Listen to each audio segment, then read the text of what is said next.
Hey, it's Stargirl. I'm here with a little bit of a different video. Instead of a pick a card or astrology reading, I'm here to show you some unusual signs that show that you are in fact psychic.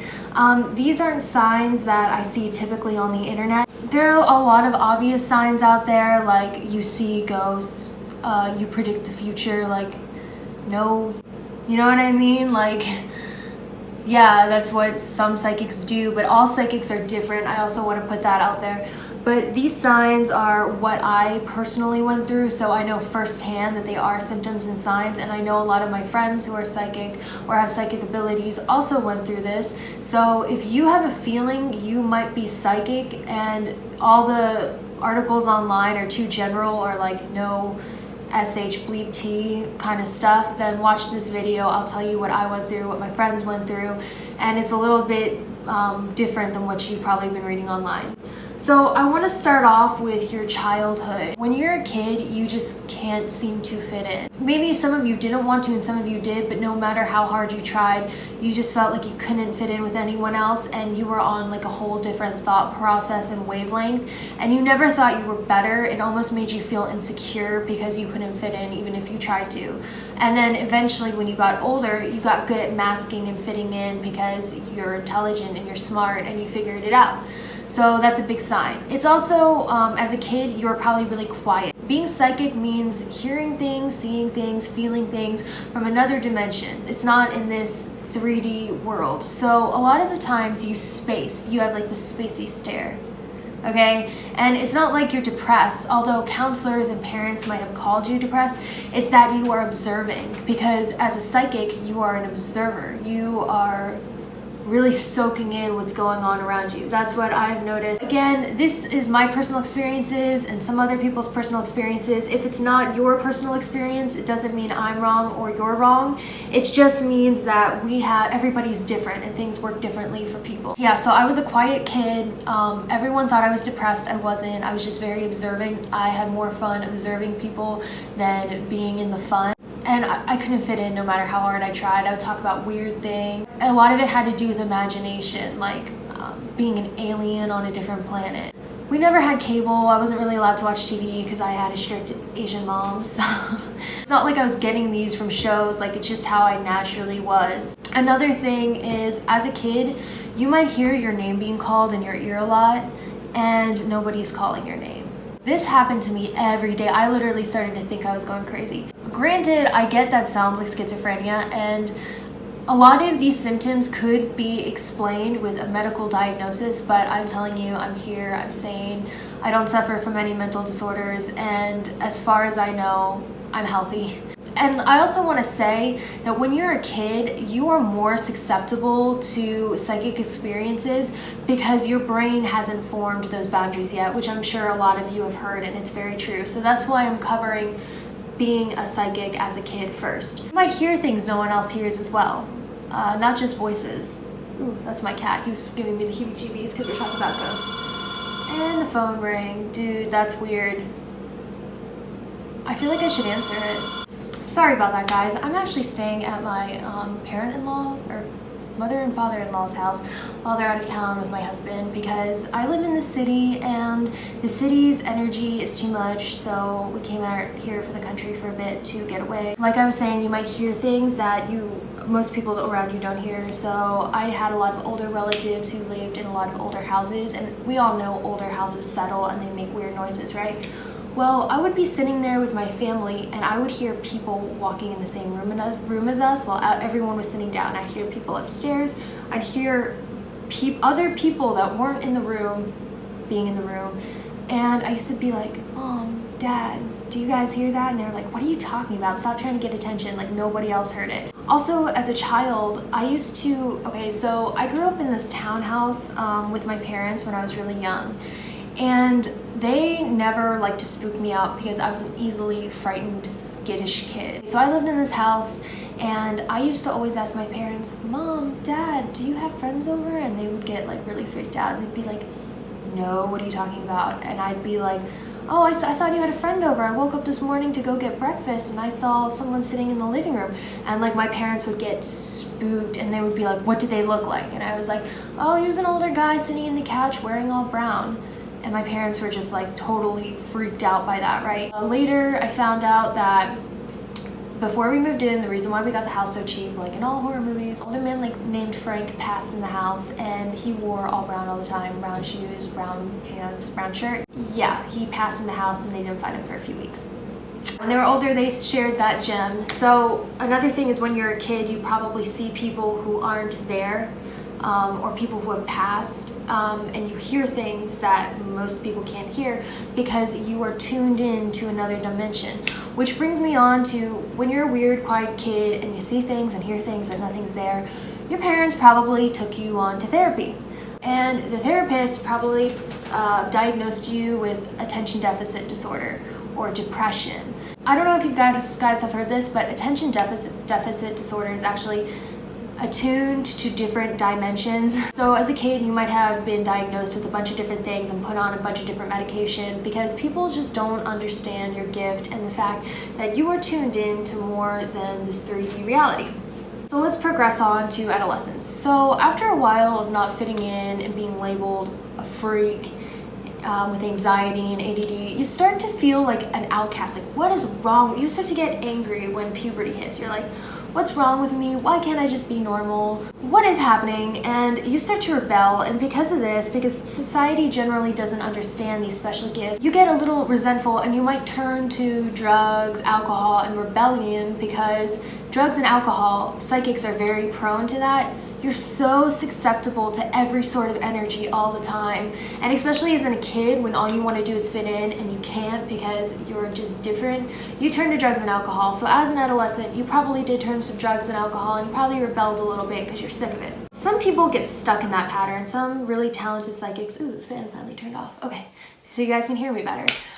So some psychics do get stuck in that pattern of drugs and alcohol because some cannot handle their gift. And then some, by the grace of God, mature and they realize that's not the right way and that's not the way they want to live. As a teenager, after I went through my rebellion, drugs, alcohol stage, I was still very psychic. I was very sensitive to energy. So I would constantly pick up negative energy.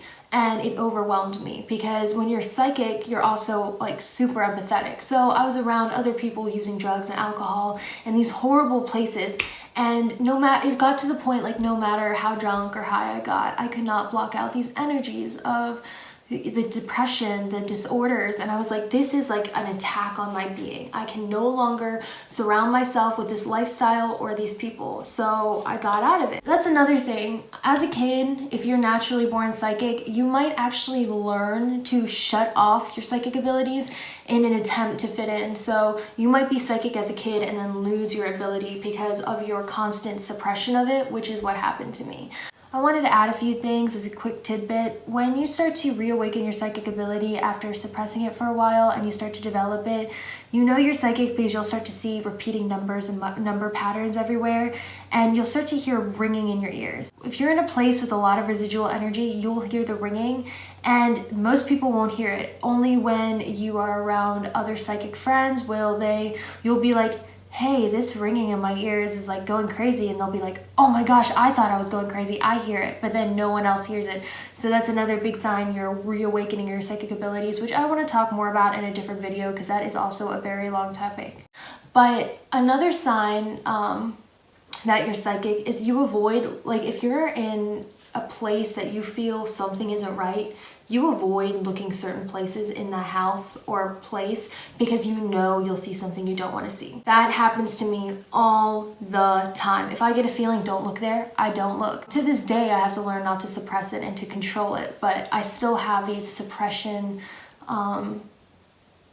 habits that I do because it can be scary. Being psychic, seeing spirits, talking to angels, it can be really, really scary. And a lot of the time when you're a younger psychic and you're not a trained psychic, negative energies will try to talk to you and communicate with you, and it's scary.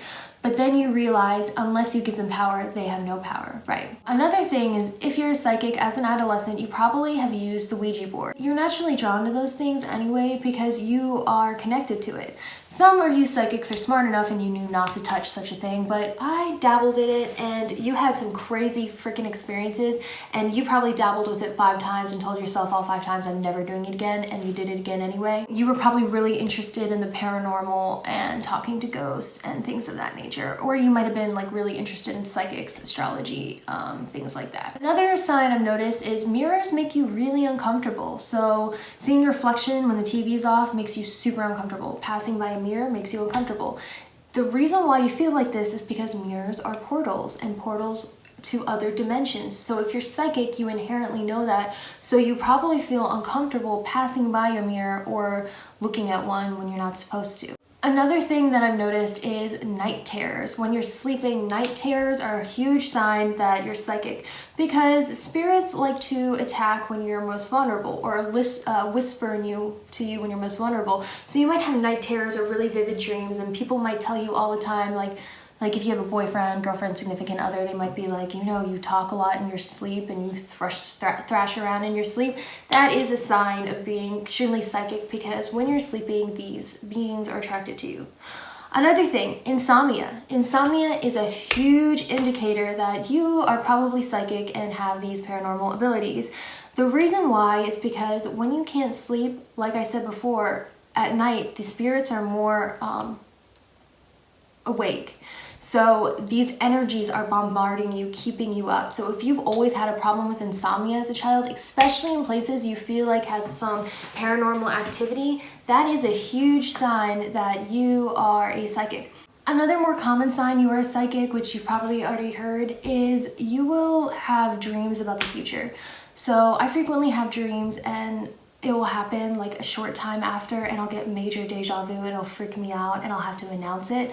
So if you frequently do that, you are probably a psychic. Another thing is you have extreme empathy. So you might as a child have been like, Mom, Dad, what am I eating? As you're picking at the steak or chicken they're serving you. And they'll tell you it's a chicken, it's a cow. And you'll be like, no, it's not. You're messing with me. There's no way. And you'll be extremely freaked out. And from a young age, go vegetarian for a while until your parents say, no, you need meat. It's good for you. And then you just want to conform and fit in because you want to please your parents, right? Unless you're like super evolved and you didn't care and just kept doing it, then awesome to you. I wasn't like that. When I found out what I was eating was a living animal, I would get so distraught and I didn't want to eat meat, but my parents told me I had to. So I did that for a while until I awoken my abilities again as an adult, and I just completely cut meat out. So another thing, as a kid, you might be super empathetic for inanimate objects. So I remember as a kid, I didn't want to eat a lollipop before I took it on a few